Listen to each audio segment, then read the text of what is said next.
नमस्कार, मी अभिनेत्री स्वाती देवल. आमच्या घरचा हा जो देवलांचा बाप्पा आहे त्याचं आज विसर्जन आहे आणि 1.5 दिवसाच्या गणपतीचं विसर्जन आहे आमच्याकडे.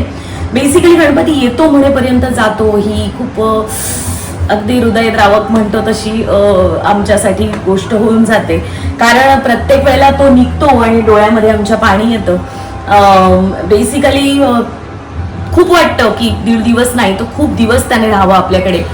पण जी प्रथा आहे, पिढीजात परंपरा आहे ती तोडता येत नाही आणि म्हणून 1.5 दिवसाच्या गणपतीचं विसर्जन आम्ही करत असतो. आणि आमचा जो गणपती आहे, यावर्षीच्या गणपतीच्या मूर्तीला फारच सगळ्यांनी कौतुक केलं. ही मूर्ती किती सुंदर आहे आणि मूर्तीचे डोळे छान आहे, चेहरा छान आहे. खरंच यावेळेचा अगदी तुंदिल तनू, छान डोळे असलेला, खूप आखीव रेखीव अशी ही मूर्ती आम्हाला मिळाली होती आणि त्याप्रमाणे आमच्या घरात गणपतीचं आगमनही झालं. पण काल आला आणि आज चालला. पण आता काय नाईलाज आहे. तर आपण आता विसर्जनाला जाऊया. तुम्ही या आमच्याबरोबर. थँक्यू. गाडी मधून चालले गणपती बाप्पा. गणपती बाप्पा मोरया. मंगल मूर्ती.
अरे तो